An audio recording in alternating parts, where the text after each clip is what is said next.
Olá, queridos e queridas, sejam bem-vindos à Frente de Casamento. Eu espero que vocês estejam bem. Se você assistiu a primeira parte deste relato, coloque aí nos comentários já, tá? Hoje nós falaremos sobre a segunda parte da vida da Rebeca. Infelizmente, foi 14 anos de oração para que houvesse mudança na vida do marido e muitas traições também, tá? Então, eu peço empatia, primeiramente, aqui por ela, porque ela teve muita coragem de compartilhar o relato, então não é qualquer pessoa que vem aqui e destrincha praticamente a vida toda, tanto que aconteceu na primeira parte, né, que infelizmente ela foi amante do marido, da irmã, quanto agora na segunda parte, que são coisas que ela ainda sente muito, ainda dói muito, ela ainda está sabendo lidar com muitas coisas, então eu peço empatia de vocês aí nos comentários, tá? Então, coloque aí em palavras de incentivo para ela, palavras de solidariedade, de apoio, que ela precisa muito. Vamos lá para o relato dela, porque essa mulher aqui, gente, ela passava madrugadas inteiras cuidando de um filho. O filho dela é especial, autista.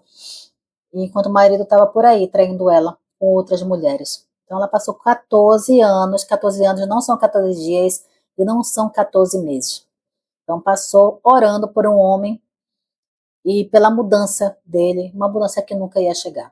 Então, vamos lá saber o que aconteceu aqui na história dela. E ela começa dizendo a história da Rebeca e o caos.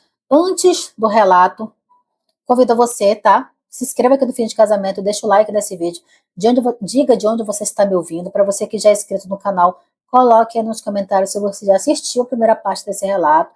As análises e os alertas são muito importantes, gente. Por favor, não vejam o Fim de Casamento apenas como um entretenimento. Absorvam as análises e os alertas que nós deixamos aqui. É muito importante para a vida de vocês, para a vida do familiar de vocês, para que você consiga ajudar outras pessoas que passam por tipos de relacionamentos assim como estes aqui, ok? Bora lá para a história da Rebeca. E ela colocou aqui a história da Rebeca e o caos. O primeiro foi o traste, esse aqui é o caos. A minha mãe, ela tinha um pequeno comércio em frente à casa, à nossa casa. E em determinado momento, ela alugou esse espaço para uma mulher. E essa mulher tinha 4 filhos, uma filha e 3 meninos. E foi assim que essa família entrou na minha vida. Como o comércio ficava bem na frente da casa, e às vezes meu pai bebia ali, eu acabei conhecendo melhor a Fênix. Ela mudou aqui os nomes de algumas das pessoas para que não fossem identificadas. A Fênix, era filha dessa mulher. E com o tempo eu conheci também os irmãos dela, o Alisson, o Léo e o Caos. O Caos mesmo, tá? Um terremoto. O Léo era o mais velho, o Caos tinha a mesma idade que eu, 16 anos, e o Alisson era o do meio, e a Fênix era a mais nova. Eu me aproximei muito da Fênix. Apesar de ela ser mais nova, nossa amizade era intensa e verdadeira. Eu tinha entre 15 e 16 anos e ela tinha de 12 ou 13, mas a diferença de idade quase não aparecia. A Fênix era extremamente madura para a idade dela. Muitas vezes era ela quem me aconselhava, quem sabia se virar. E ela que tomava a iniciativa de muitas coisas. Em vários momentos, parecia que ela era a mais velha e eu era a mais nova. Eu acredito que essa maturidade veio da criação que ela teve. A mãe deles se separou cedo do pai, que vivia na bebedeira e se envolvia com outras mulheres. Então, sozinha, ela precisou criar os 4 filhos, trabalhar fora e ainda manter a casa. Então, não foi uma vida muito fácil. A mãe deles sempre fez o que pôde pelos filhos, mas a ausência de um pai presente e a necessidade de trabalhar fizeram que as crianças crescessem antes do tempo. O Léo sempre foi o mais responsável. A Fênix, mesmo sendo a caçula, também demonstrava uma responsabilidade impressionante. O Alisson seguia no meio disso tudo. Já o Caos, apesar de ajudar a mãe em algumas coisas, como vender salgados e outras coisas, acabou puxando muito mais o pai do que a mãe. Ele gostava de bebida, de farra e desse mundo desregrado. E foi justamente com ele que eu me casei. Ô, mulher! Quando olho para tudo isso, para a história da minha ex-sogra e para a forma como aqueles filhos cresceram e para a minha própria vida, eu percebo algo doloroso. As histórias se parecem demais. É como se eu estivesse repetindo um ciclo de mulheres que lutam sozinhas, de homens ausentes emocionalmente e de dores que passam de geração em geração. E perceber isso dói muito, mas também abre os olhos. E por causa da minha amizade tão forte com a Fênix, eu acabei criando também um laço muito grande com o Alisson. Nós três éramos muito unidos. Nós brincávamos juntos, íamos para a quadra, ríamos, conversávamos. Era uma amizade leve, verdadeira, daquelas que fazem a gente se sentir pertencente. Mas a Fênix sempre foi a mais próxima de mim, a mais presente. Ela acompanhou de perto parte do que eu vivi quando eu era mais nova, inclusive o sofrimento que eu passei aos 13 anos. Ela via, sentia comigo, me abraçava, me aconselhava e dizia que eu merecia mais. E aquilo ali não era para mim. A Fênix me deu forças em momentos muito difíceis da minha vida. E muitos deles, ela foi o meu apoio, a minha proteção, a minha irmã de alma. Infelizmente, há pouco mais de um ano, eu perdi ela. Ela faleceu, tá, gente? E eu lamento profundamente, gente. Eu tenho uma grande amiga hoje, que é a Pamela. Ela tem um relato dela aqui no canal. É a irmã que eu nunca tive. E qualquer coisa que acontece com ela, que ela está triste, eu fico triste também. Eu sinto como ela sentiu aqui a perda da Fênix. Eu lamento muito por isso. E essa é uma dor que ainda machuca muito. Eu perdi uma grande amiga, uma grande irmã. A Fênix sempre foi uma luz na minha vida. E a falta que ela me faz é imensa. Tem ausências que nunca se preenchem, só se aprendem a carregar. E foi nessa convivência, dormindo muitas vezes na casa dela, que eu acabei conhecendo melhor o Caos, o irmão dela. Quando eu tinha cerca de 16 anos, chegamos a trocar um beijo. Conversamos um pouco, mas nada avançou. Eu percebi logo que ele queria apenas zoeira, nada sério, então eu preferi me afastar. Cada um seguiu o seu caminho. Algum tempo depois, ele chegou a me mandar mensagens pelo Orkut. Ele estava bravo comigo por causa da Fênix, que havia começado a namorar um rapaz mais velho. Na cabeça dele, por eu ser mais velha e próxima dela, eu que teria apresentado o rapaz ou incentivado o relacionamento deles. E só que isso nunca aconteceu, tá? A Fênix conheceu o Bruno sozinha no trabalho, quando ela e a mãe já não estavam mais no comércio e trabalhavam já no terminal. Foi uma escolha dela e eu nunca influenciei em nada. Eu expliquei isso para ele, disse que não tinha envolvimento nenhum naquela história. Depois disso, ele não me mandou mais mensagens e o contato se encerrou ali. Nesse período, eu cheguei a ter um namoradinho. Eu preciso ser sincera.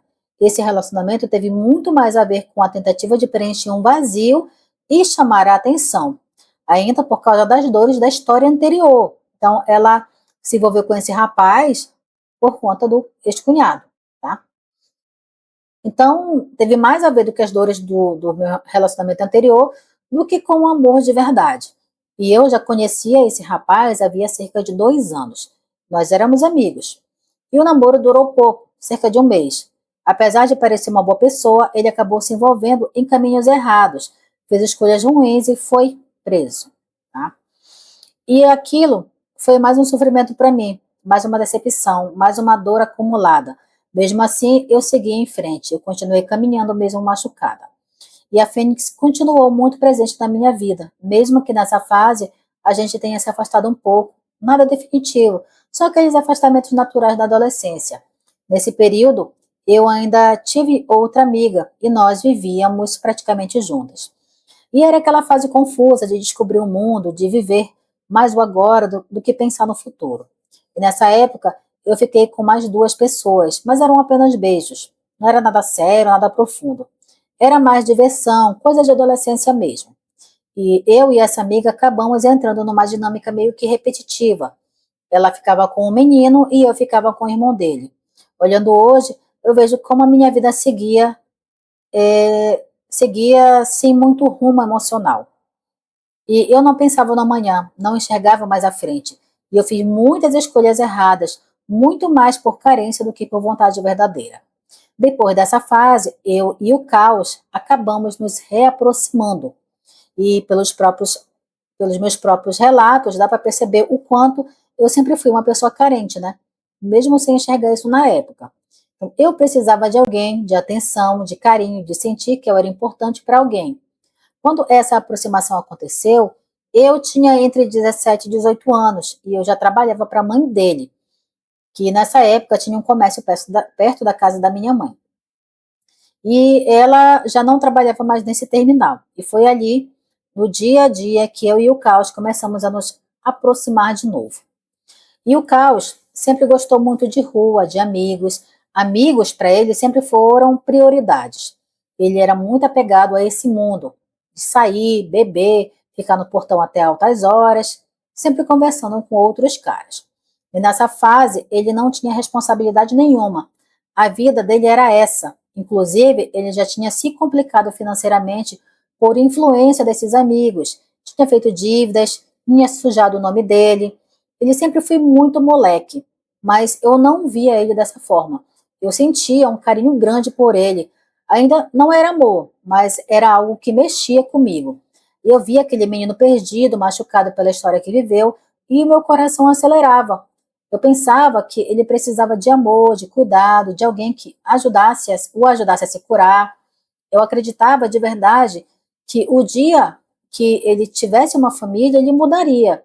E eu pensava que por ele ter visto tudo o que o pai fez com a mãe, por ter visto o sofrimento dela, ele jamais repetiria a mesma história. Eu tinha certeza de que quando ele tivesse um filho, não faria com a própria família o que o pai fez com a família dele. Além disso, eu gostava muito da Fênix e da mãe deles. No fundo, tudo isso me fazia pensar, por que não? Por que não e por que não, entendeu? Não vai.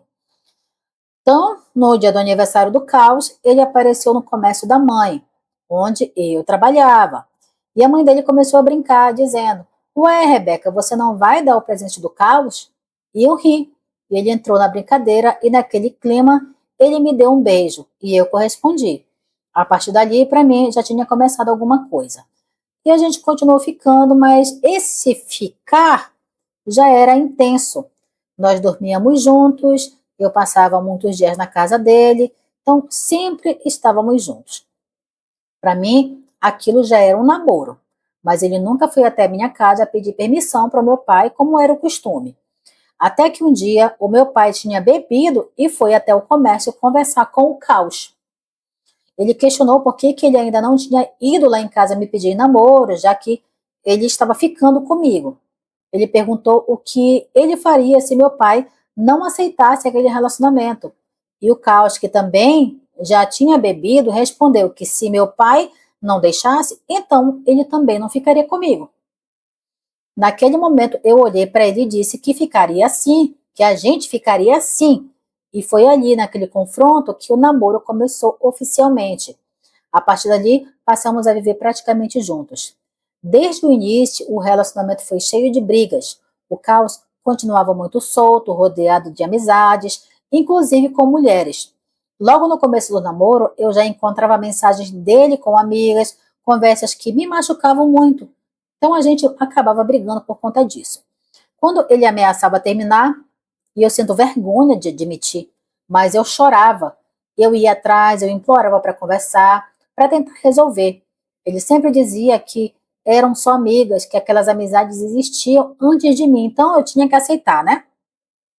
Nessa época, eu contei para ele tudo o que tinha acontecido comigo. A história com o homem mais velho, o namoro que terminou em prisão, e essa parte é de quando eu tinha 13 anos. O primeiro namorado tinha 19, lá da irmã, né?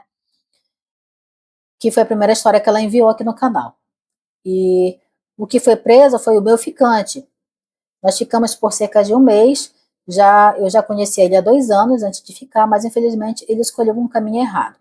Eu expliquei que ele era praticamente o meu terceiro relacionamento da minha vida. Eu disse que eu não era uma menina de balada, que eu não gostava de rua, que eu preferia ficar em casa, preferia coisas mais domésticas, cinema, vida doce, tranquilidade. E a Fênix ainda chegou a me alertar, a Fênix, irmã dele. E ela disse para que eu não ficasse com o Caos, que ele era muito ruaceiro e que eu acabaria sofrendo. Mas eu ignorei o alerta. Eu repetia para mim mesma que ele ainda era um moleque, que ele ia mudar, que com o tempo tudo seria diferente. Naquela época, nós dois tínhamos apenas 18 anos. E com o tempo, o apego que eu tinha pelo caos foi se transformando em algo mais forte. Eu não sei dizer exatamente quando começou o amor, ou se já era amor, mas eu já gostava muito dele. O meu emocional já estava completamente envolvido. A partir dali, qualquer conflito eu tentava resolver, qualquer problema eu insistia em consertar. Quando nós bebíamos juntos, havia momentos bons, muitos até, mas também havia momentos muito difíceis. As desconfianças voltavam, principalmente por tudo o que eu já tinha vivido no meu primeiro relacionamento. E o caos muitas vezes me dava motivos para desconfiar mesmo. Ainda assim, ele usava um discurso que me fazia duvidar de mim mesma. Dizia que não era porque a outra pessoa tinha me machucado no passado que ele iria fazer o mesmo. Com isso, na minha cabeça, eu passei a acreditar que o problema era eu, que eu era louca, ciumenta, que estava cobrando dele algo que ele nunca tinha feito. E quando nós brigávamos, ou quando eu bebia, eu entrava em crises profundas. Eu chorava como se o mundo fosse acabar, levava tudo ao extremo. E nesses momentos, pensamentos ruins tomavam conta de mim. Pensamentos de tirar, né, a minha própria vida. E é difícil e vergonhoso falar sobre isso, mas é a verdade. Desde os meus 16 anos e por muito tempo depois, inclusive ainda após o nascimento do meu primeiro filho, eu tive pensamentos recorrentes de não querer mais viver. Eu pensava que nada era para mim, que viver era só sofrer. Eu cheguei a imaginar a me jogar em frente a um caminhão, tomar remédios, acabar com tudo. O que sempre me segurou foram meus pais, principalmente a minha mãe, e a dor que eu sabia que eu causaria neles. E eu e o Caos nunca tivemos um namoro de verdade.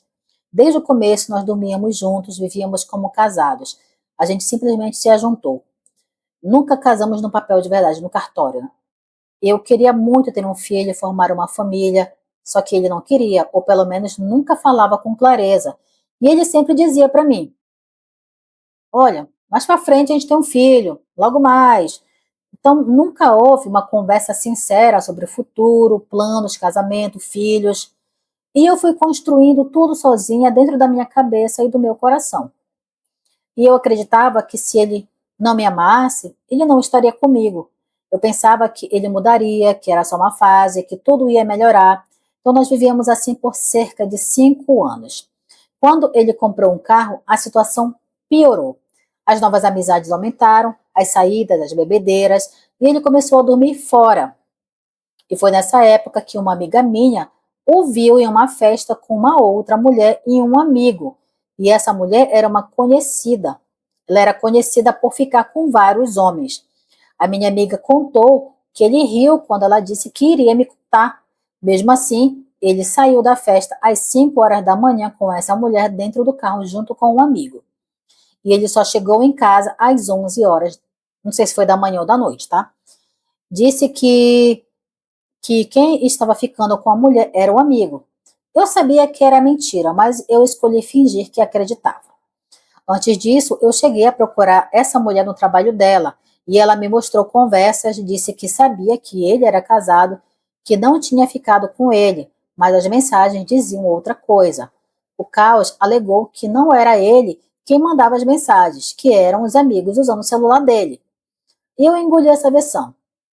Nós nos separamos por um tempo, eu nem sei dizer o quanto, depois nós voltamos. E as traições continuaram de várias e várias formas. E eu fingia não ver, fingia não acreditar, fingia acreditar, desculpa. Eu preferia manter aquele casamento que eu acreditava, no fundo, que um dia iria mudar. Foi então que eu engravidei do meu primeiro filho. E eu sempre ouvi que quando viesse um filho, ele mudaria. E eu já acreditava nisso. O meu filho nasceu, o maior sonho da minha vida, a minha maior riqueza. E quando o médico disse que eu estava esperando por um menino, eu mal conseguia acreditar de tanta felicidade. E antes de descobrir a gravidez, eu frequentava uma igreja. E, em um momento de oração, uma mulher disse que Deus mostrava algo sendo gerado no meu ventre e que eu descobriria isso em breve. Disse também que via meu esposo dentro da igreja de terno e gravata e que antes disso tudo haveria muito choro e tristeza. E aquilo que se cravou em mim. Eu passei a acreditar que aquela promessa significava que ele mudaria, que a nossa família seria restaurada. Depois de 3 anos, eu engravidei do segundo filho. Mesmo após o nascimento do primeiro, eu continuei encontrando conversas dele com outras mulheres. Eram mensagens marcando encontro, dizendo que preferia se encontrar fora de casa. Sempre a mesma justificativa. Amigos usando o celular, ajudando alguém, o carro quebrado. E eu fingia que acreditava nessas desculpas. Durante a gestação do segundo filho, tudo se repetiu. Traições, madrugadas fora, mentiras. Após algum tempo, o meu filho começou a chorar muito, ter crises. Depois de muita luta pelo SUS, conseguimos o diagnóstico de autismo quando ele já tinha quase 5 anos. E a rotina se tornou extremamente pesada. Gente, as mães atípicas, né? Ninguém sabe a realidade, as pessoas floreiam muito, romantizam muito, mas só quem é mãe atípica sabe como é a luta, né? Como é a luta. E eu tentava compreender o caos, achando que para ele também era difícil. Eu passei a permitir que ele saísse, que fosse para churrascos, aproveitasse a vida, desde que me respeitasse e fosse sincero. Eu mesma não me permitia sair, eu não queria deixar meus filhos. A minha vida era essa: casa, filhos, rotina, cansaço. A terceira gravidez não foi planejada.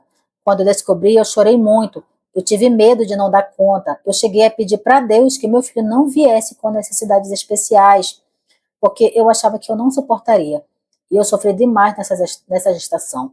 Quando meu filho nasceu e eu peguei ele no colo, eu pedi perdão, chorei e o abracei. E nada mudou. As traições, elas continuaram e as desculpas também. Depois do terceiro filho, eu simplesmente deixei de mão. Foquei nos meus filhos e a rotina era pesada demais, porque um autista, um bebê e outro filho, e casa, dívidas, nome sujo, cansaço emocional, nossa, eu me perdi completamente. E eu sempre fui transparente com ele. Eu avisava onde eu ia, ligava, explicava tudo. E quando eu voltei a estudar, eu também fui bem clara com ele. Mas ele não tinha o mesmo cuidado e a mesma, não era recíproco, né? O cuidado. Houve um episódio em que ele foi atrás de mim em um local público bêbado, fazendo escândalo, tentando me agredir. A Fênix entrou na frente para me defender. Mesmo assim, eu fui quem se explicou depois, quem se humilhou e quem tentou consertar. Com o tempo, eu passei a evitar sair, evitar conflitos, a evitar tudo. Eu preferia me calar, me prender do que provocar mais brigas. E ele, por outro lado, continuava vivendo livremente, né, a vida. E assim, aos poucos, tudo foi se desgastando. Com 3 filhos, uma rotina pesada e um relacionamento cheio de feridas, eu fui me apagando. Não tinha como, né, a gente não se apagasse. Eu, Rebeca, apesar de tudo o que passei e vivi, conversava muito com ele. Eu dizia que acreditava que ele era uma pessoa boa. Eu sempre falei que ele podia mudar, que não precisava seguir o mesmo caminho dos pais dele. Ele viu a mãe sofrer, viu tudo o que ela passou e eu dizia que ele não precisava repetir a história do pai. O pai dele morreu de cirrose sozinho, perdeu a família, trocou a esposa e os filhos por amigos, baladas e mulheres, e no final não teve ninguém. Morreu sozinho quando poderia ter vivido uma vida ao lado da família, uma vida que muitos chamam de monótona e sem graça. Mas para mim não é isso. Para mim é uma vida cheia de amor, de realizações, de confiança. Uma vida onde você tem com quem contar, tem que ama do lado, tem seus filhos, tem verdade. Eu sempre dizia isso para ele. Dizia que ele era forte, que podia ser diferente e que não precisava repetir os mesmos erros. Eu sempre conversei, eu sempre acreditei. E mesmo assim, tudo acabou da forma que acabou. No final, no final do que a gente ainda tentava viver, ele demonstrava algum tipo de carinho. Hoje eu não sei se era amor de verdade, mas na época eu achava que era. Um gesto aqui, um cuidado ali, às vezes tão pouco, mas suficiente para eu me sentir amada. Eu sentia que amava os filhos dele como os meus, e isso me fazia acreditar que ainda existia salvação. Eu achava que ele podia mudar, que só precisava de ajuda. Eu falava de terapia, de psicólogo, Eu pensava que ele carregava dores da infância, traumas, influências erradas, amizades que só giravam em torno de bebida, balada e zoeira. E ele cresceu no meio do errado, mas eu enxergava a parte boa dele. E eu dizia: se for bebida, eu te ajudo. Se for droga, eu te ajudo. E eu perguntava, insistia, tentava entender e ele negava tudo. E a nossa vida estava perdida. Eram dívidas, pressão, cansaço. Eu me sentia muito culpada por não trabalhar, por não ajudar financeiramente. Mas eu tinha 3 filhos, um deles autista, e não tinha com quem deixar. E o valor de alguém para cuidar de crianças atípicas, atípicas, né, e outras duas, era praticamente um salário mínimo. Então, eu cuidava deles. Eu sempre fui muito protetora, nunca gostei de deixar meus filhos com ninguém. Mesmo assim, eu perguntava se ele queria que eu trabalhasse, e ele dizia que não, que o meu lugar era em casa, cuidando das crianças, e eu ficava. Com o tempo, ele começou a sair cada vez mais, passava madrugadas fora, às vezes dias seguidos, no caso, 2 dias seguidos. Ele sempre chegava bêbado, estressado, ou simplesmente chegava como se nada tivesse acontecido. E aquilo virou rotina, porque eu aceitei por muito tempo. Quando eu o confrontava, ele dizia que não tinha bebida, que não tinha mulher, que estava cansado, sobrecarregado, cheio de dívidas. Às vezes se diminuía, dizia que era um lixo, que ia sumir, que só me fazia sofrer, e raramente dizia que me amava. E essas poucas palavras me sustentavam por dias. E eu tinha medo real de que ele sumisse de verdade. E eu conversava, acolhia, dizia que eu estava ali, que estava pesado para mim também. 3 crianças, dívidas, rotina exaustiva, e eu entendia tudo. E por isso eu me sentia ainda mais culpada por não conseguir resolver nada. E eu escrevo isso em lágrimas. Reviver tudo isso dói demais. Dói lembrar de tudo que eu tentei, de todos os sonhos que eu coloquei ali. Eu tentei de todas as formas. Juro que eu tentei. Gente, vou pedir mais uma vez, tá? Tenha empatia pela dor dessa mulher, por favor. Quando uma pessoa fala para mim assim, Anny, eu escrevo isso em lágrimas, eu imagino a dor que ela está sentindo. Reviver tudo dói demais. Só quem já compartilhou relatos aqui no canal sabe a dor que é tirar tudo de dentro daquela caixinha que você colocou ali, trancou e achou que nunca mais pudesse reviver. Dói demais. Tá? Ai, quando a pessoa fala assim, eu tentei de todas as formas, eu juro que eu tentei. Chegou no limite, né, minha amiga? Eu cheguei a dizer para minha irmã, a Laura, que eu não conhecia mais um homem com quem eu vivia. Eu não conhecia as amizades dele, eu não sabia com quem ele andava, eu não sabia se ele usava, né, drogas, se ele estava com mulheres. Eu pensava em coisas horríveis. Se ia receber uma ligação dizendo que ele tinha sido preso, ou sofrido um acidente, ou até mesmo morrido. A minha cabeça ela não parava. Foram 14 anos de oração, madrugadas chorando no chão, pedindo para Deus para proteger, cuidar, mudar aquela situação. Às vezes eu pedia até que ele estivesse com outra mulher, mas que estivesse vivo. Quando ele me mandava um simples oi no outro dia, eu agradecia a Deus por aquilo. Ele chegava em casa como se nada tivesse acontecido. Por fora, eu ficava fria, mas por dentro, eu só agradecia por ele estar vivo. Até que eu decidi que eu não queria mais viver daquela forma. A minha ansiedade estava fora do controle. Eu já tomava remédio desde o segundo filho, mas eu comecei a ter crise de pânico. Foi quando uma colega comentou onde o carro dele costumava ficar. E eu fui atrás. Eu esperei horas, perguntei para pessoas na rua, parecendo uma louca, com um bebê no colo. E eu voltei para casa sem respostas. Ela está falando de uma vez que ele desapareceu, tá, gente? Eu voltei para casa sem respostas. Quando ele apareceu, depois de muitas ligações, disse que tinha bebido demais, dormido no carro. Eu já sabia que era mentira. O alerta acendeu mais uma vez. Depois disso, eu encontrei ele numa adega. Fui lá com os meus filhos. Eu fui com meus filhos ainda brincando. E ele ficou agressivo, desconfiado, acusando pessoas que não tinham nada a ver. E eu virei as costas e fui embora. e ele passou mais uma noite fora. Quando voltou, extremamente bêbado, dormiu no chão do banheiro. E foi ali que eu peguei o celular dele e ouvi tudo. Eram conversas com várias mulheres, mas uma era fixa. Uma relação mantida por tempo suficiente para não ser um erro. Quando eu confrontei, ele mentiu. Depois, não teve mais como negar. Ele só pediu desculpas. Disse que me amava e que sabia que eu não iria perdoar. E eu fui para a casa da minha mãe, chorei, contei tudo, e no dia seguinte ele já não estava mais em casa. Ele foi para a casa da mãe dele. Eu tentei entender, porque quem é traída precisa entender, precisa saber onde errou, por que aconteceu, por que foi enganada por tanto tempo. Mas ele não quis conversar.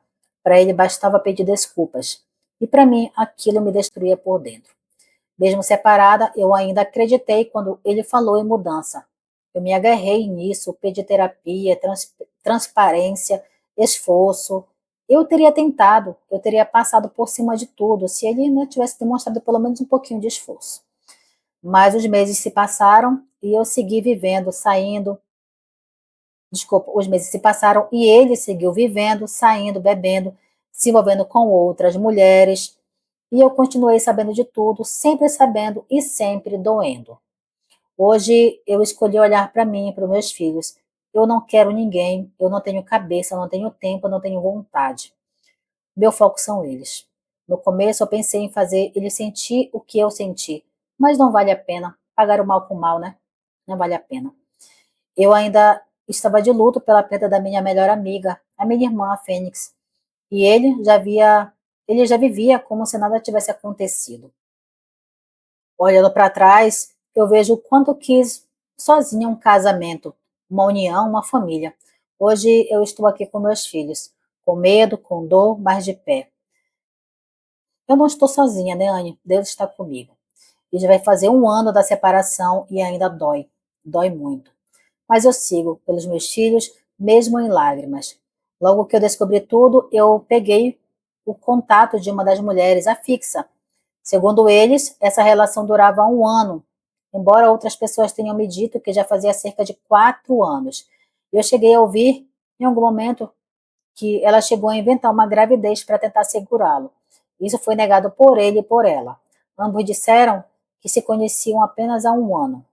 A versão que ela me contou foi a seguinte: ele dizia que era solteiro, que o apartamento ficava comigo e com as crianças apenas por causa dos filhos, e que entre nós não existia mais nada. Disse que nunca questionou mais nada da vida dele, porque acreditava nessa história. Mas conforme a conversa avançava, as contradições começaram a aparecer. Ela dizia que tinha ficado com ele apenas 3 vezes, mas havia fotos demais, muitos lugares diferentes, roupas diferentes, momentos diferentes. Não eram 3 encontros, não. Já tinha uma convivência, né, gente? No fim, ela mesma acabou admitindo que foi um ano. Outro ponto impossível de ignorar. O carro dele sempre teve coisas minhas e das crianças. Ele passava a maior parte do tempo com a gente. As saídas eram, em geral, aos finais de semana. Então não tem como alguém não perceber, não tem como não saber.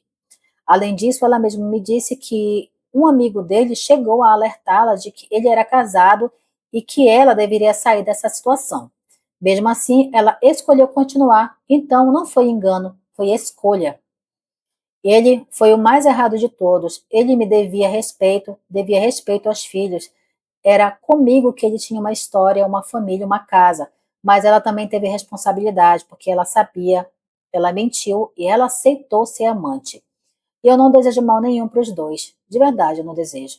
Mas eu acredito na justiça de Deus. E eu sei que tudo o que a gente planta, a gente colhe. Hoje sou eu quem está sofrendo, eu ainda sofro muito. A dor não passou em 6 meses, nem há um ano, como dizem por aí. Não passou. Quando alguém vem me contar algo sobre mulher, sobre ele estar com alguém, ainda dói bastante. Mas eu estou aprendendo a lidar. Eu estou entendendo que acabou e que foi uma escolha dele e que no fim foi melhor assim. Foram muitos erros por muito tempo. Eu aceitei o mínimo por tempo demais. E chega, né, gente? Hoje eu sigo a minha vida, no meu tempo, do meu jeito, com dor ainda, mas com consciência. Ele poderia ter sido sincero, ela poderia ter sido verdadeira, mas quem realmente me devia algo era ele, a mim e aos nossos filhos também. Ela tentou se colocar como vítima também, mas mentiu. Depois de tudo, eu fiquei sabendo de muitas coisas sobre a vida dela, por pessoas próximas ao convívio deles, mas isso já não me pertence mais. Se foi por isso que ele escolheu trocar a família, essa escolha é dele, o peso é dele e eu sigo. Com cicatrizes sim, mas eu sigo. Hoje eu sigo como muita dor, uma dor que não é só da separação, é a dor de luto.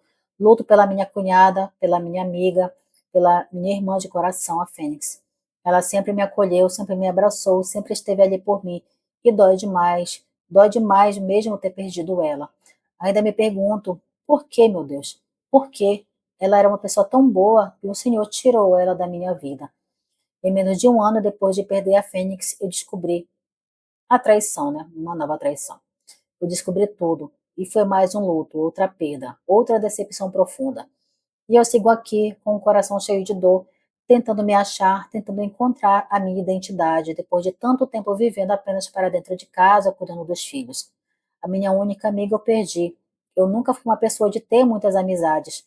Eu sempre fui reservada, seletiva. Mesmo na adolescência, quando eu tinha algumas amizades, nunca foram muitas. E ainda assim, muitas delas me magoaram, me ensinaram de forma mais dura que confiar sempre, nem sempre é seguro.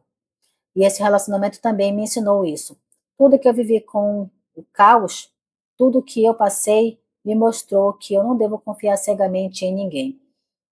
E a única pessoa que nunca me machucou, nunca me julgou, que sempre segurou minha mão foi ela, a minha melhor amiga, a Fênix. E ela nunca me feriu, ela nunca me abandonou em vida. E hoje ela não está mais aqui e eu ainda não entendo o porquê. A saudade é enorme. O amor por ela continua vivo dentro de mim, mas eu vou seguir, eu vou conseguir. Falando um pouco sobre mim, desde que me entendo por gente, eu sempre fui muito medrosa. Eu tenho medo de sair sozinha, tenho vergonha de tudo, e a Fênix sempre foi a minha mão direita. Ela sempre esteve ali me ajudando, me impulsionando, acreditando em mim quando eu não acreditava. Eu terminei meus estudos por causa dela. Voltei para a escola, caímos na mesma sala, e foi ela que me ajudou a continuar. Ela fazia faculdade de pedagogia, que sempre foi meu sonho também. E eu sempre soube que aprender não era fácil para mim, que eu tinha dificuldade, que eu não sabia montar trabalhos. Ela dizia que ia me ajudar com tudo isso. E eu cheguei a entrar na pedagogia, mas logo depois eu perdi ela. E sem ela, eu não tive forças para continuar. E eu acabei saindo da faculdade. E para entender melhor quem eu sou, eu tenho medo de pegar ônibus, medo de fazer coisas sozinha. Eu sempre precisei de alguém do meu lado. Eu sempre tive a Fênix. E eu também tive, né, o caos como base por muito tempo. E quando eu precisava sair, ele estava ali. Ele sempre esteve presente nesse sentido. E de uma vez só, eu perdi as duas bases da minha vida. As duas pessoas que eu mais amei, que mais me sustentaram emocionalmente. Hoje eu estou tentando me reencontrar, tentando enfrentar esses medos. Eu converso comigo mesma, converso com Deus. Eu tento de verdade, mas ainda não me entendo completamente. Eu não sei por que sou tão medrosa, eu não sei se eu tenho alguma dificuldade em seguir sozinha. Eu não me acho uma pessoa esperta. Muitas vezes eu me sinto incapaz. Mas no fundo eu sei que não é impossível. Eu sei que um dia de cada vez eu vou conseguir. E eu, por sempre me sentir diferente, por ter um filho autista, eu comecei a olhar mais para mim. Eu comecei a perceber que desde pequeno eu sempre tive muita dificuldade de aprendizagem. Eu chorava para não ir para a escola, eu chorava muito porque eu tinha medo. E esse medo sempre me acompanhou. Com o tempo, eu fui relembrando muitas coisas do meu jeito de ser, do meu modo de funcionar, a dificuldade para aprender e a necessidade de focar muito para conseguir entender algo. E mesmo quando eu entendia, eu não conseguia explicar para outra pessoa. E às vezes eu esquecia depois. Então sempre foi assim. Por isso eu procurei ajuda, fiz uma avaliação com uma psicóloga e nessa avaliação apareceu a possibilidade de eu ter TDAH, dislexia, ansiedade, depressão e talvez um autismo de grau leve.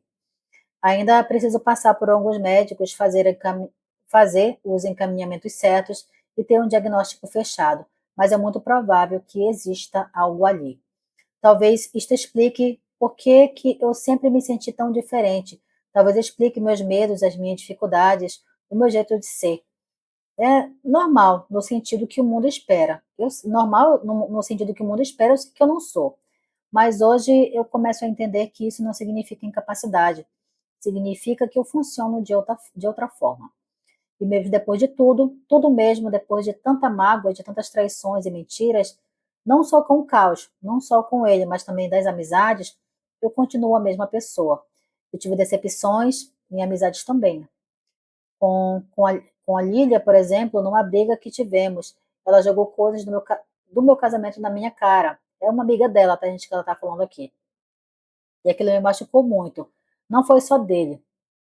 Foram várias situações em várias relações. Mesmo assim, eu sou uma pessoa fácil de perdoar. Eu sinto a mágoa, sinto raiva, sinto tudo na hora. Aquela dor vem forte, mas depois passa. E eu lembro, ainda dói, mas passa. E eu tento enxergar o lado bom das pessoas. Eu não consigo guardar raiva por muito tempo, eu não consigo sentir ódio. Esse rancor profundo que muitos dizem sentir, eu não sei ter. E eu não tenho. Talvez por isso eu seja tão feita de besta. Meu amigo, você não é besta, não. Talvez por isso eu tenha sido tão machucada. Uma vez, numa discussão antiga, minha irmã mais velha me chamou de mal amada. E essa palavra ficou marcada na minha vida. Eu odeio essa palavra. Ela me dói até hoje. Outra vez, a prima do meu ex, com quem eu sempre tive amizade, passou por mim na rua e eu não a vi. Mas ela achou que eu tinha visto e ignorado. Depois postou uma coisa no WhatsApp me chamando de mal amada. E aquilo me doeu profundamente. Ela conhecia a minha história, sabia da minha vida, sabia das minhas dores. E ela usou exatamente essa palavra contra mim. Então, sim, talvez eu seja mesmo uma pessoa mal amada. Não é não, minha amiga. Você não é não, tá? Não porque eu não soube amar, mas porque eu soube amar demais e ninguém soube me amar do mesmo jeito. Exatamente, as pessoas que não souberam te amar de verdade, tá? E eu acho que ficou enorme, né? Se precisar tirar algo, tire, porque a história fala sobre o meu casamento e também fala sobre mim. E talvez porque ficou bem grande. E não ficou não, tá, minha amiga? Você, eu sempre falo uma coisa, a gente precisa se amar em primeiro lugar, para que você consiga amar uma outra pessoa verdadeiramente. Então, ainda bem que você já está em tratamento psicológico, está procurando ajuda para tentar entender por que de muitas coisas terem acontecido na tua vida. E eu sei que depois que você tiver um diagnóstico fechado, você vai conseguir ter uma ajuda necessária para que você compreenda. E não ache que você é uma pessoa mal amada, não, tá? Foi mal amada nesse sentido das pessoas não souberem te amar de verdade, mas que não que você não sabe amar as pessoas da forma certa. Você ama até demais, tá? E você perdoou uma traição por 14 anos. Você ficou nesse relacionamento, se desgastou, se doou por 14 anos por alguém que não merecia. E demonstra que realmente não mereceu, tá? Ele não mereceu e nunca vai merecer a mulher que você é. Então, vou aqui fazer uma análise do teu relato, dessa segunda parte, e eu tenho certeza que vai ajudar muitas pessoas aqui. É uma análise bem longa e eu preciso que vocês fiquem nela para que vocês entendam, tá? Antes de qualquer julgamento aqui com a depoente. Então, esta é uma análise direta e sem rodeio da segunda parte da história da Rebeca. Se a primeira história era sobre predação, esta é sobre ciclos de repetição e invisibilidade. E aqui está a decomposição do caos e da estrutura emocional da Rebeca. O espelhamento do ciclo, a herança de dor. A Rebeca identificou um ponto crucial. Ela casou com o fantasma do sogro. Lembra que ela falou: você pode sim ser diferente do teu pai. Olha o que teu pai fez com a tua mãe, fez com a família de vocês. Mas tu pode sim quebrar um ciclo.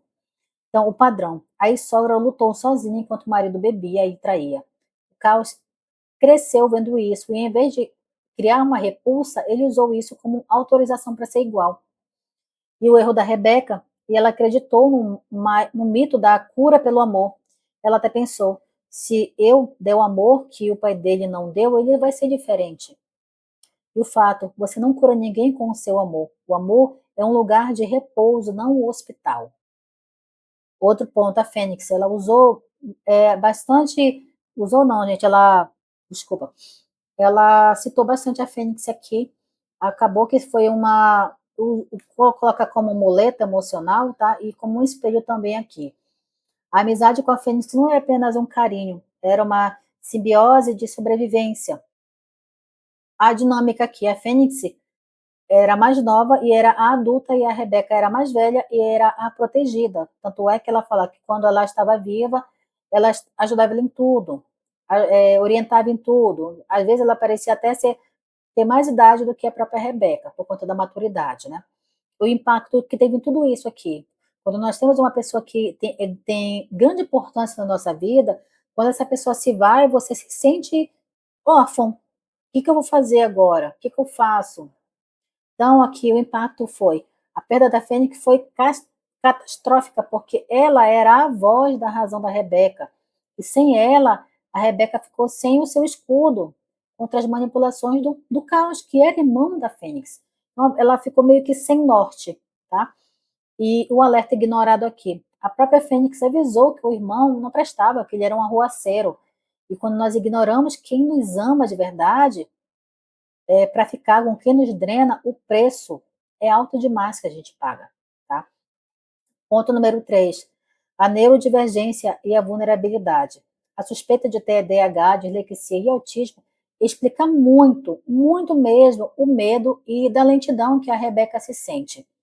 Dificuldade de aprendizagem, vulnerabilidade social. Quem tem dificuldade em processar informações ou interações sociais tendem a ser mais enganável, tá? Paralisia do medo. O medo de pegar um ônibus ou de ficar sozinha é um sinal claro de sobrecarga sensorial e falta de ferramenta de autonomia. O caos usou essa dependência. Ele estava ali quando eu precisava sair. E para mantê-la presa, ele não era uma base, era uma âncora. Tá? Quarto, mecanismo de traição e manipulação. O caos ele usou táticas mais manjadas de manipuladoras, as mais manjadas. Amigos como escudo. O celular não era meu, o amigo que saiu com outra mulher, o amigo que pegou meu celular e mandou mensagem. O ataque como defesa. Quando a Rebeca via ele nas adegas ou nos bares, ele ficava agressivo e a acusava de loucura. Promessa da igreja. O uso das profecias e religião para criar uma esperança falsa de mudança. Então, ponto número 5, a palavra mal amada aqui. Precisei trazer aqui essa palavra para análise porque é algo que machuca muito a depoente. Esse termo foi usado para ferir a Rebeca em momento de vulnerabilidade. E quem disse o motivo real, irmã, prima, seja lá quem for, é uma projeção de crueldade ou falta de empatia. A realidade é, a Rebeca não é mal amada. Ela é uma amante generosa que deu amor a quem era um balde furado.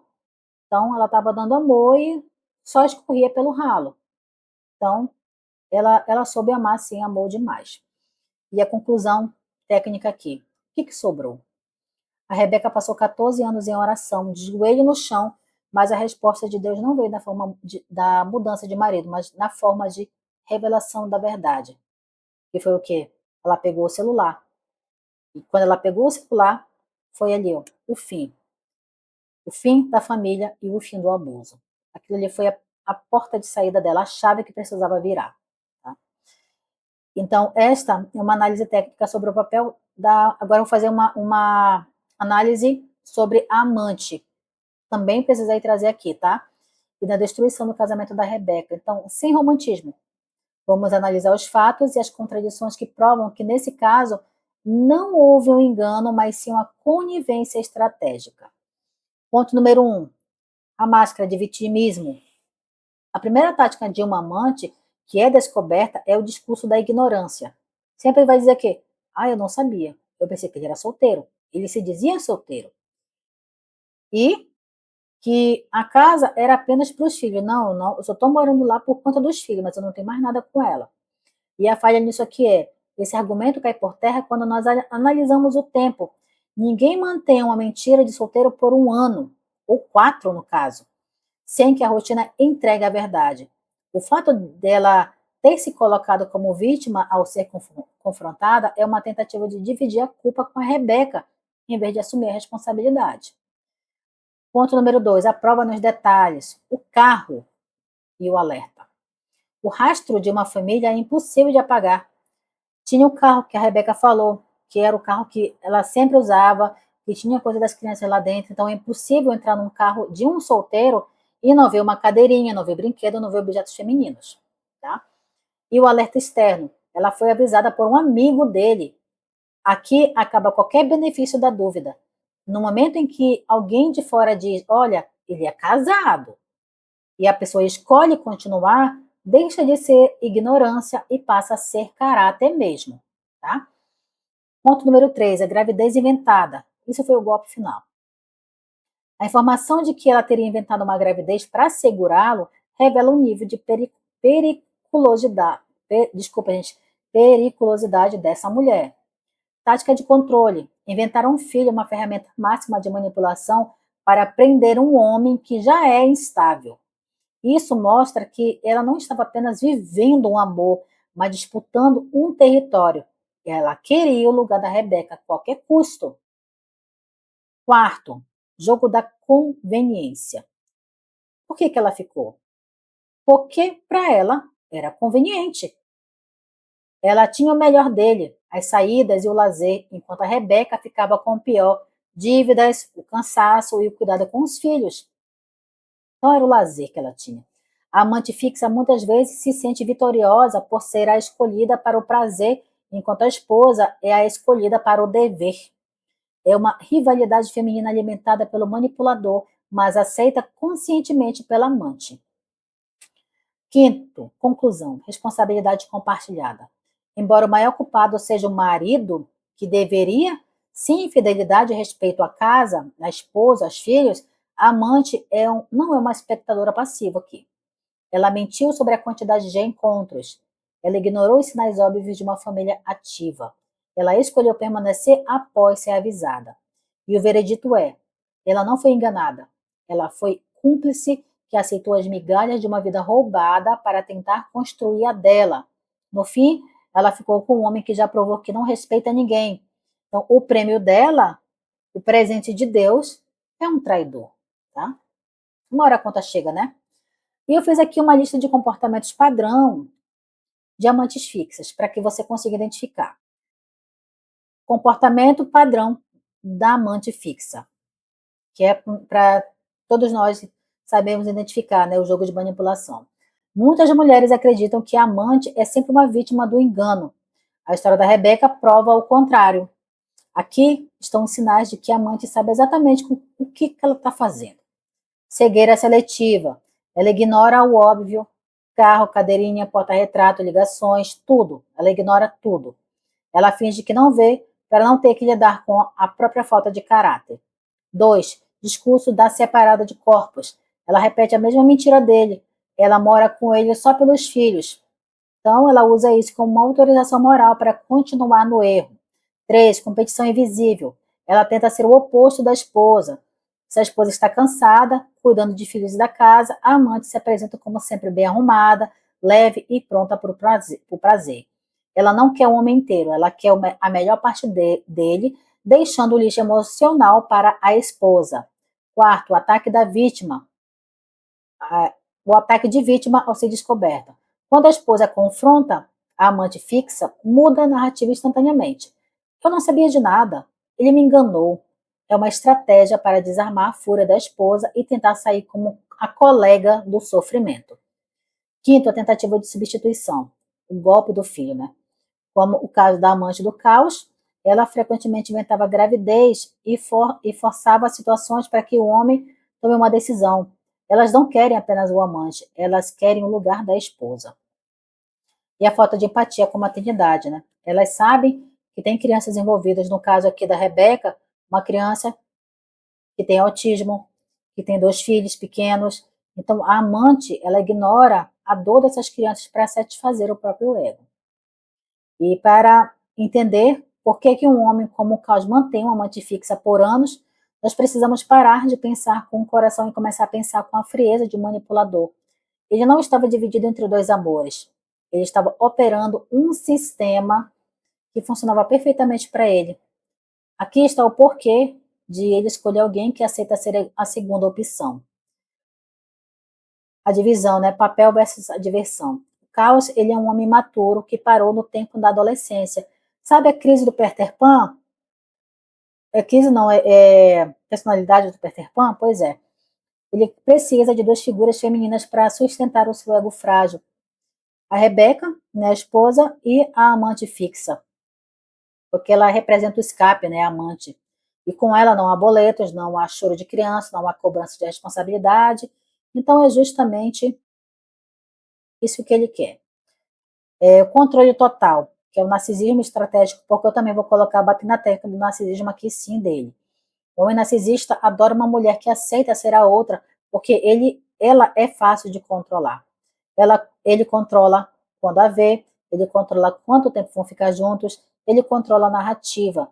A minha esposa é louca, eu só estou lá pelos filhos, e ela aceita essa posição, né? E aceita ser a outra. Sim, a terceiro, fuga da intimidade real. A ironia é que o Caos provavelmente não ama nenhuma das duas mulheres. Ele tem medo da intimidade real. Com a Rebeca, a intimidade é pesada demais porque envolve problemas reais. Com a amante, a intimidade é superficial porque é baseada em segredos e momentos roubados. Então ele escolhe uma mulher que aceita ser a outra, porque isso garante que o relacionamento nunca se torne real ou real o suficiente para exigir que ele cresça. Então, um relacionamento de faz de conta para um homem que se recusa a amadurecer. E o resumo da ópera, no final, ele não escolheu a amante porque ela era melhor que a Rebeca. Ele a escolheu porque ela era conveniente e barata emocionalmente para ele. E o alerta aqui é: se você está vivendo algo parecido, pare de rezar pela mudança dele e comece a olhar para os fatos. O predador emocional não te agride apenas com as mãos, ele te agride com a negligência. Então, preste bastante atenção em todos os sinais, porque eles sempre estarão aí, tá? Então, não use a sua fé como um cativeiro emocional. Então, se você sente que funciona diferente, que tem medos irracionais ou dificuldade de aprender, você é o alvo favorito dessas pessoas. Eles sentem o cheiro da sua insegurança e se tornam a sua única base apenas para poderem te derrubar depois. Então, se ele te ajuda a sair de casa, mas te faz chorar dentro dela, ele não é a sua base, ele é o seu carcereiro. Então, eu espero muito que vocês tenham entendido aqui. Eu espero também aqui que a, a nossa amiga Rebeca consiga lidar bem com o luto de ter perdido a sua única proteção, que foi a Fênix. E eu acredito que o casamento ele tem menos peso do que a perda da Fênix aqui, tá? Porque esse foi o fim para ela. Mas eu digo para ela que parece o fim. Mas tudo isso foi um começo da identidade dela, porque ela está aprendendo a se reconhecer, está aprendendo a andar com as próprias pernas, né? O recado para você que está ouvindo é: se você aceita migalhas, o mundo vai te tratar como mendiga emocional. Não espere chegar aos 14 anos de traição, a ter 3 filhos ou perder a sua saúde mental para dizer chega. O caos só existe enquanto você permite que a sua vida seja um cenário para as bagunças dele. Quebre o ciclo por você e principalmente pelos seus filhos. Eu agradeço muito a Rebeca pelos 2 relatos que ela enviou aqui para o canal.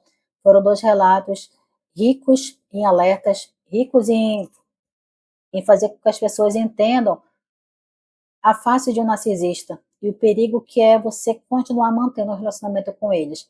Então, eu fiz análises ao longo desses relatos que eu não fiz em outros relatos, e eu espero que vocês tenham compreendido, que vocês tenham absorvido o máximo possível deles, tá?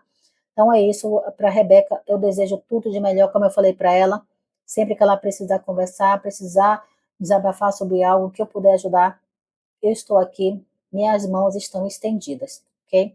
Para você também, que se sente como uma Rebeca, precisar conversar, é só me chamar no WhatsApp, e sempre que eu puder ajudar, eu irei ajudar, com todo carinho, né, com toda a devoção que eu tenho aqui pelo fim de casamento e pelo propósito que eu carrego aqui no canal, tá? Então, muito obrigada de verdade, eu desejo para ela todo o amor, que ela consiga superar os seus traumas, que tudo isso que aconteceu na vida dela a fortaleça, a fortaleça para que ela consiga ser feliz na vida, para que ela consiga criar os seus filhos com dignidade, tá? Que eles a vejam, quando eles crescerem, olhem para a mãe e vejam a fortaleza que ela é, por tudo que ela conseguiu sobrepujar, por tudo que ela conseguiu vencer e aprender. Tudo na nossa vida aqui, gente, tudo é aprendizado. Todas as provações, quando elas são bem entendidas, elas são uma bênção na nossa vida. Eu sei disso, porque é disso que eu entendo hoje, é isso que eu vejo hoje na minha vida. Tudo que aconteceu, todas as coisas ruins, todos os maus tratos que eu sofri, perseguições, tudo me tornaram a mulher que eu sou hoje. Eu posso dizer para vocês que eu sou sim uma mulher inabalável, não é qualquer coisa que me derruba. Eu vejo para as minhas dificuldades hoje, eu consigo, eu não reclamo por elas, eu agradeço e vejo o que, que eu posso melhorar, por que, que eu estou passando por aquilo. Então, antes de murmurar, eu procuro ver soluções.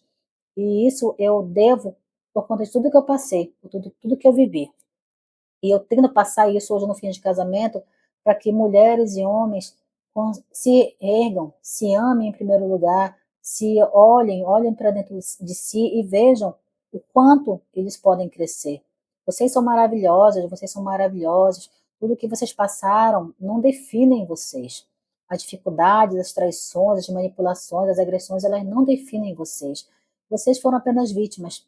E vítima nunca tem culpa, tá? Então, muito obrigada, Rebeca, mais uma vez, pelo teu relato, pela tua coragem, pelos dois relatos, né? Eu sei que não foi nada fácil, eu senti muita dor nesse teu segundo relato, e eu sei que não deve ter sido fácil para você, mas eu agradeço mais uma vez. Então é isso, meus amores, muito obrigada pela companhia de vocês e pela audiência. Você me assistiu até aqui e não deixou o like nesse vídeo, aproveita, deixa. Esse vídeo ele merece muito, tá? Então coloquem aí também palavras de carinho nos comentários, expressem a solidariedade de vocês, porque julgar é fácil, né? Calçar o sapato daquela pessoa que está passando por que a Rebeca passou é mais difícil. Então vamos calçar um pouquinho os sapatos dela e se colocar no lugar, porque não foi nada fácil, tá? E eu sei que ainda não é. Então é isso. Muito obrigada pelo carinho de vocês, pelo amor, pela solidariedade. Vejo vocês agora nos comentários e nos próximos relatos. Um grande abraço.